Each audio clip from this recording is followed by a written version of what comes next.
I guess I get the fancier lectern here. Everybody please have a seat. Have a seat. I know it's late. You're ready for the after parties? I should have ditched the speech and brought my playlist.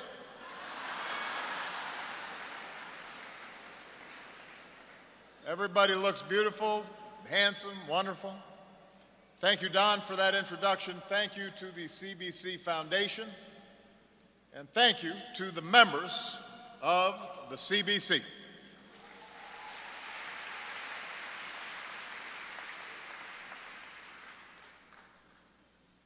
On the challenges of our times, from giving workers a raise to getting families health coverage, on the threats of our time, from climate change to nuclear proliferation, members of the CBC have been leaders moving America forward. With your help, our businesses have created over 13 million new jobs. With your help, we've covered more than 16 million Americans with health insurance, many for the first time.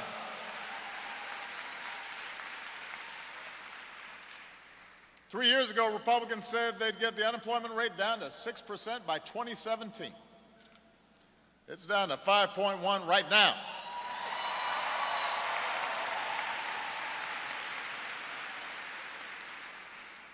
You didn't hear much about that in the debate on Wednesday night. Point is, though, none of this progress would have been possible without the CBC taking tough votes when it mattered most. Whatever I've accomplished, the CBC has been there.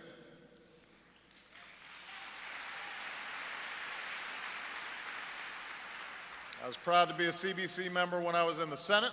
I'm proud to be your partner today. But we're not here just to celebrate. We're here to keep going. Because with the unemployment rate for African Americans still more than double than whites, with millions of families still working hard and still waiting to feel the recovery in their own lives, we know that the promise of this nation, where every single American, regardless of the circumstances in which they were born, regardless of what they look like, where they come from, has the chance to succeed, that promise is not yet fulfilled. The good thing about America, the great project of America, is that perfecting our union is never finished. We've always got more work to do. And tonight's honorees remind us of that. They remind us of the courage and sacrifices, the work that they've done, not just at the national level, but in local communities all across the country. We couldn't be prouder of them. The heroes of the Civil Rights Movement, whom we lost last month, remind us of the work that remains to be done. American heroes like Louis Stokes and Julian Bond and Amelia Boynton Robinson. You know, Ms. Robinson, some of you know, earlier this year, my family and I joined many in Selma for the 50th anniversary of that march. And as we crossed the Edmund Pettus Bridge, I held Miss Amelia's hand. And I thought about her and all the extraordinary women like her who were really the life force of the movement.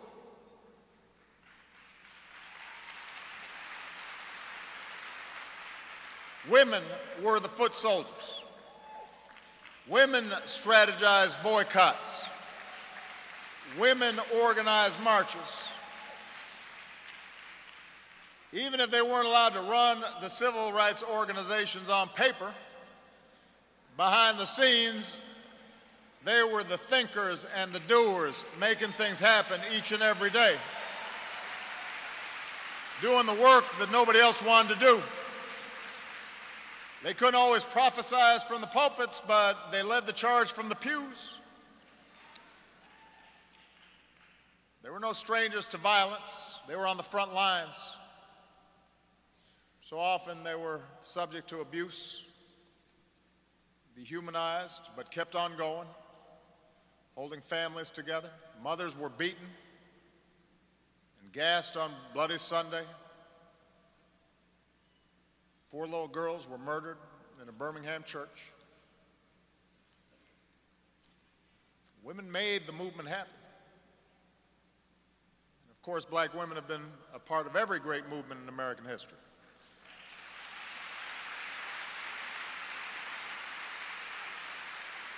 Even if they weren't always given a voice.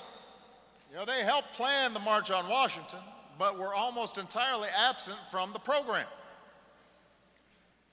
And when pressed, male organizers added a tribute highlighting 6 women, none of them who were asked to make a speech. And Daisy Bates introduced her fellow honorees in just 142 words that were written by a man. Of course, Marian Anderson and Mahalia Jackson sang, but in a 3-hour program, the men gave women just 142 words. That may sound familiar to some of the women in the room here tonight.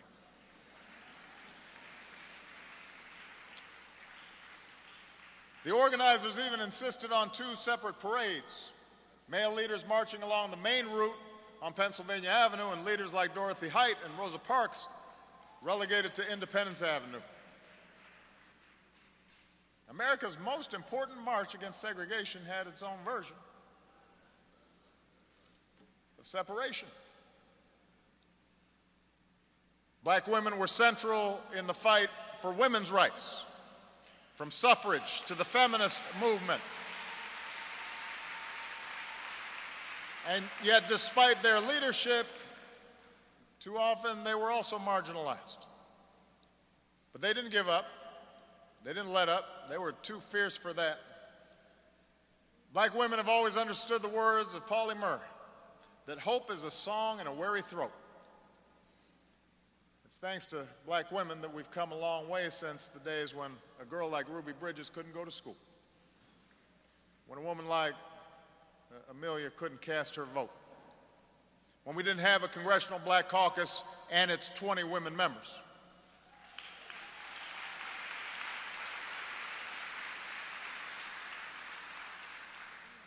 So I'm focusing on women tonight because I want to know how much we appreciate them, how much we admire them, how much we love them.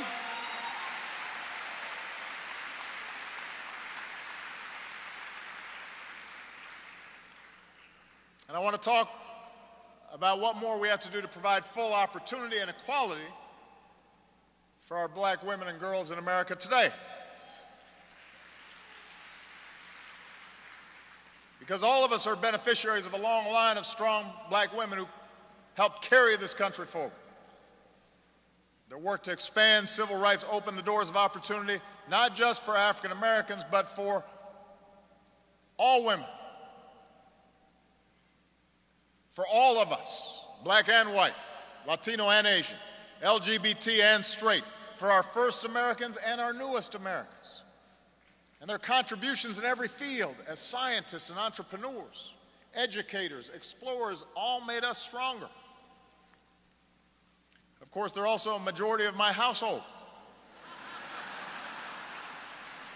So I care deeply about how they're doing.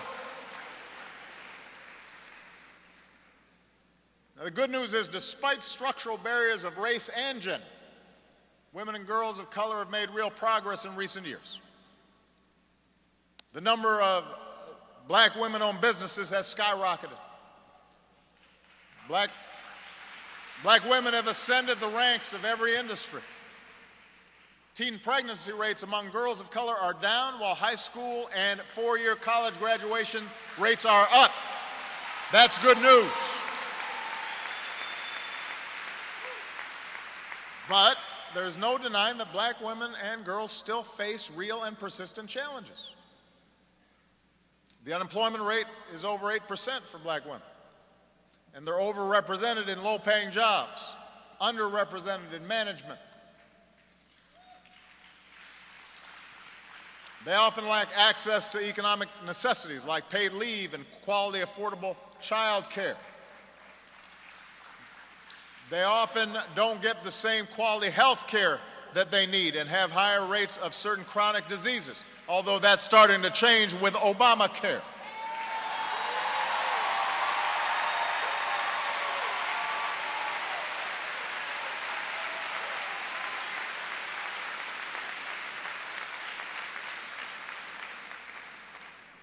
It's working, by the way, people, just in case you needed to know.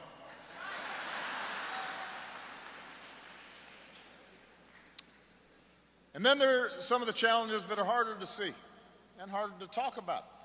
Although Michelle, our outstanding, beautiful First Lady, talks about these struggles.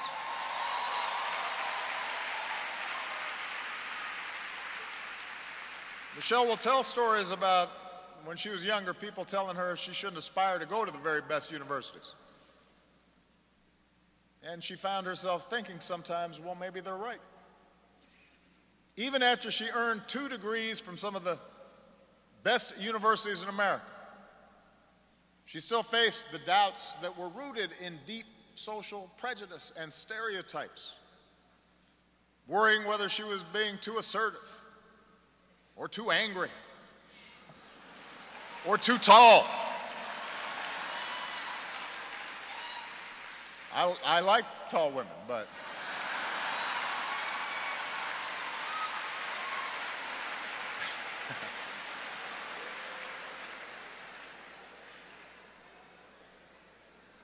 and those stereotypes and social pressures, they still affect our girls. So we all have to be louder than the voices that are telling our girls they're not good enough, that they've got to look a certain way, or they've got to act a certain way, or set their goals at a certain level. We've got to affirm their sense of self-worth and make them feel visible and beautiful and understood and loved. And I say this as a father who strives to do this at home, but I also say this as a citizen. This is not just about my family or yours, it's about who we are as a people, who we want to be, and how we can make sure that America is fulfilling its promise, because everybody's getting a chance, and everybody's told they're important, and everybody's given opportunity. And we got to do more than just say we care, or say we'd put a woman on a $10 bill, although that's a good idea. We got to make sure they're getting some $10 bills, that they're getting paid properly. We've got to let our actions do the talking. It is an affront to the very idea of America when certain segments of our population don't have access to the same opportunities as everybody else. It makes a mockery of our economy when black women make 30 fewer cents for every dollar a white man earns. That adds up to thousands of dollars in missed income that determines whether a family can pay for a home, or pay for college for their kids, or save for retirement, or give their kids a better life. And that's not just a woman's issue, that's everybody's issue. I want Michelle getting paid at some point.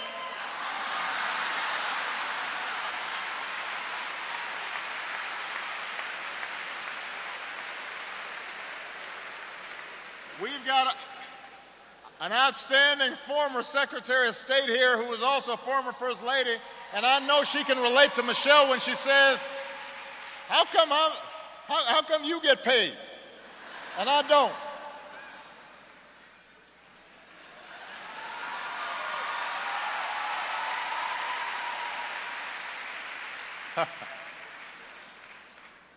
How'd that work?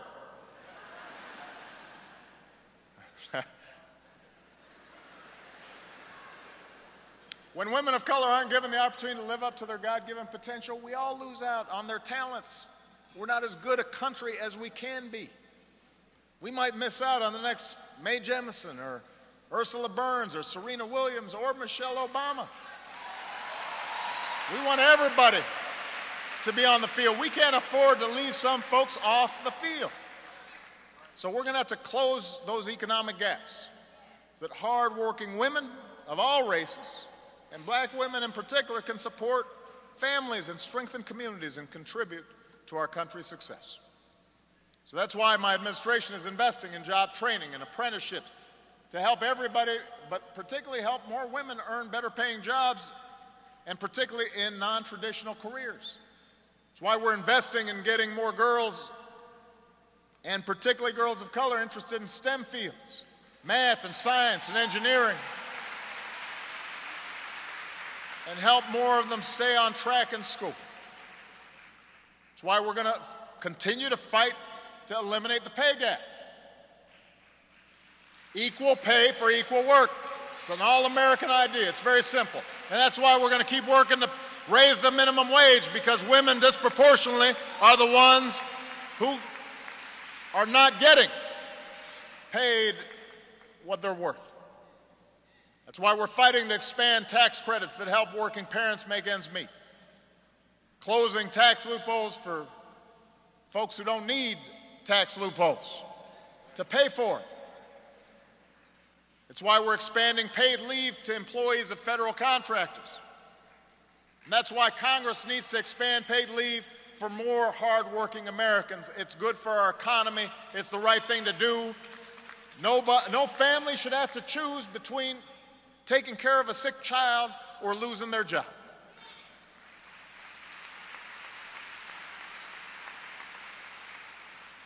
And just as an aside, what's not the right thing to do, what makes no sense at all, is Congress threatening to shut down the entire federal government if they can't shut down women's access to Planned Parenthood. That's not a good idea. Congress should be working on investing things that grow our economy and expand opportunity, and not get distracted and inflict the kind of self-inflicted wounds that we've seen before on our economy. So, that's some of the things we need to do to help improve the economic standing of all women, to help all families feel more secure in a changing economy. Before I go tonight, I also want to say something about a topic that's been on my mind for a while, another profound barrier to opportunity in too many communities, and that is our criminal justice system. I spoke about this at length earlier this year at the NAACP, and I explained the long history of inequity in our criminal justice system. We all know the statistics. And this summer, because I wanted to highlight that there were human beings behind these statistics, I visited a prison in Oklahoma, the first president to ever visit a federal prison. And I sat down with inmates, and I listened to their stories. And one of the things that struck me was the crushing burden their incarceration has placed, not just on their prospects for the future, but also for their families, the women in their lives, children being raised without a father in the home. The crushing regret these men felt over the children that they'd left behind. Mass incarceration rips apart families. It hollows out neighborhoods. It perpetuates poverty. We understand that in many of our communities, they're under-policed. The problem is not that we don't want active, effective police work. We want and admire and appreciate law enforcement. We want them in our communities. Crime hurts the African American community more than anybody, but we want to make sure that it's done well, and it's done right, and it's done fairly, and it's done smart.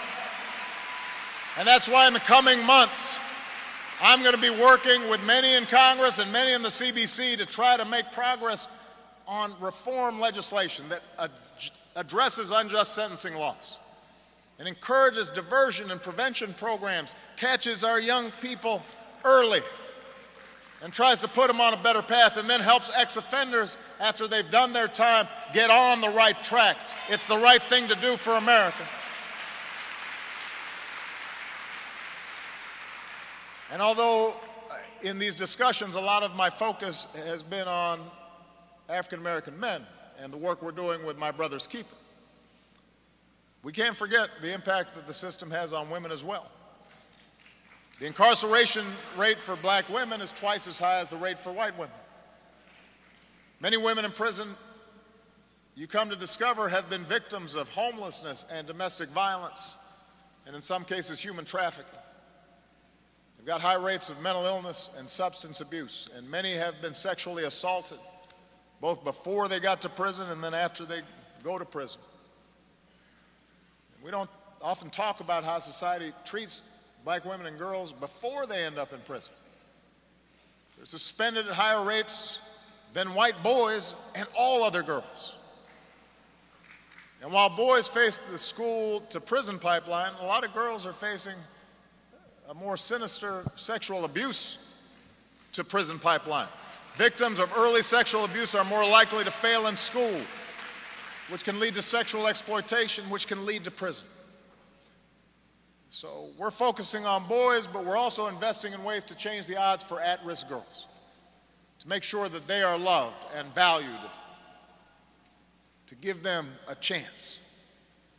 And that's why we have to make a collective effort to address violence and abuse against women in all of our communities, in every community, on every campus.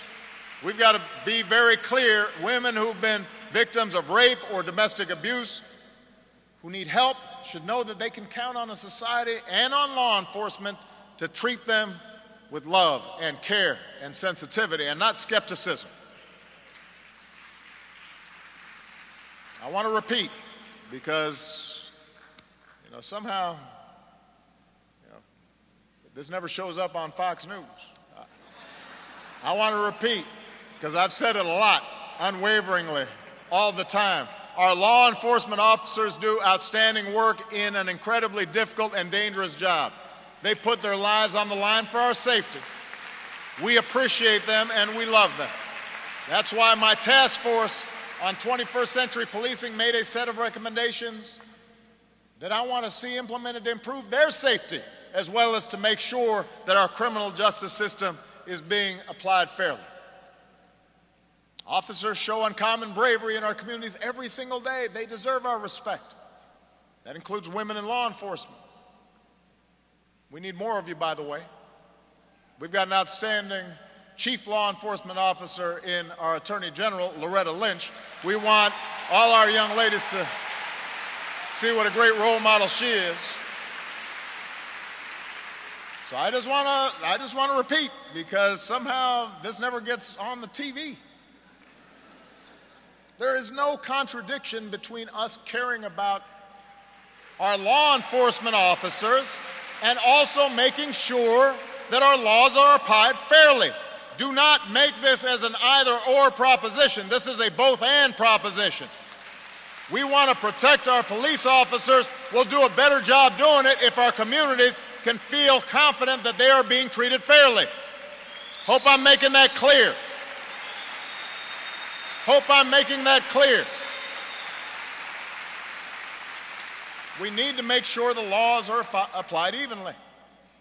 This is not a new problem. It's just that in recent months, in recent years, suddenly folks have videos and body cameras and social media. And so it's opened our eyes to these incidents. And many of these incidents are subject to ongoing investigation, so I can't comment on every specific one. But we can't avoid these tough conversations altogether. That's not going to help our police officers, the vast majority who do the right thing every day, by just pretending that these things aren't happening. That's not going to help build trust between them and the communities in which they serve. So these are hard issues, but I'm confident we're going to move forward together for a system that is fairer and more just. We've got good people on both sides of the aisle that are working with law enforcement and local communities to find a better way forward. And as always, change will not happen overnight. It won't be easy. But if our history has taught us anything, it's taught us that when we come together, when we're working with a sense of purpose, when we are listening to one another, when we assume the best in each other rather than the worst, then change happens.